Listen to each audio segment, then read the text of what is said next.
ആ മോളത് നേരത്തെ എത്തിയോ? 7 മണിക്കെന്തോ സമ്മേളനം ഉണ്ടായിരുന്നില്ലേ, അത് ക്യാൻസലായോ? മീറ്റിങ്ങിന് പോയില്ല അച്ഛാ. ഞാൻ വിളിച്ചറിയിച്ചു. ജില്ലാ പഞ്ചായത്ത് പ്രസിഡന്റിനെ ഏർപ്പാടാക്കിയിട്ടാണ് ഞാൻ പോകുന്നത്. എന്തു പറ്റി മോളെ? മോളെന്താ വല്ലാതിരിക്കുന്നത്? CM വിളിച്ചിരുന്നോ? ഫയലിന്റെ കാര്യം പിന്നെ എന്തെങ്കിലും പ്രശ്നമായോ? CM വിളിച്ചില്ല, പക്ഷേ ഫയലിന്റെ കാര്യത്തിൽ ചില പ്രശ്നങ്ങളൊക്കെ ഉണ്ടായി. എന്താ? മോഷ്ടിച്ചത് ആരാണെന്ന് ഏകദേശം പിടികിട്ടി. ആരാ മോളെ ഫയൽ മോഷ്ടിച്ചത്? PDF-കാരോ നമ്മുടെ ശത്രുക്കളോ മറ്റോ ആണോ ഇതിനു പിന്നിൽ? അല്ലച്ചാ, രാഷ്ട്രീയക്കാരൊന്നും അല്ല.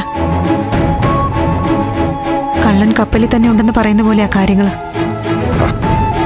തെളിച്ച് പറ മോളെ. അമ്മയ്ക്കറിയാം.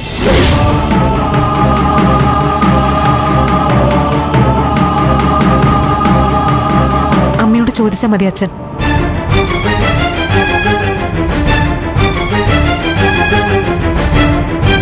ആരാ പ്രഭ ഇങ്ങനൊരു ചതി ചെയ്തത്? ആരാ ഫയല് മോഷ്ടിച്ചത്?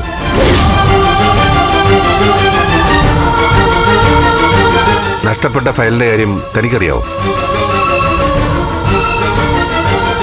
ചോദിച്ചത് കേട്ടില്ലേ?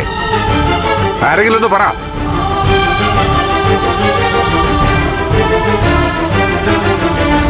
പറ മോളെ, എന്താ സംഭവിച്ചത്?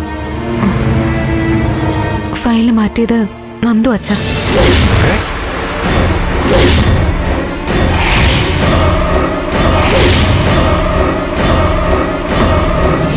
അമ്മയ്ക്കും അതറിയാം.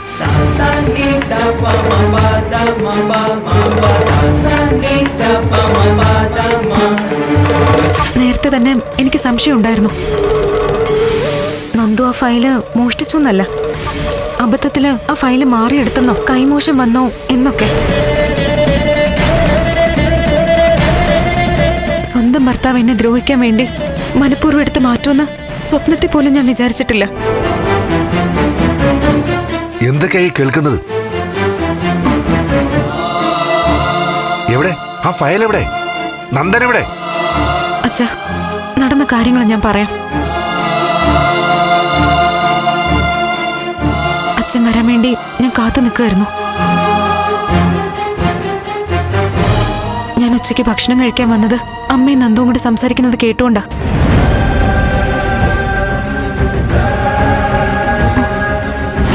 ദേവി കാര്യം അറിയരുത്.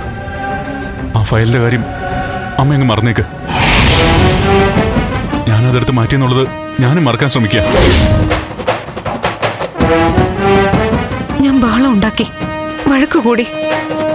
അപ്പോ നന്ദു പ്ലേറ്റ് മാറ്റി.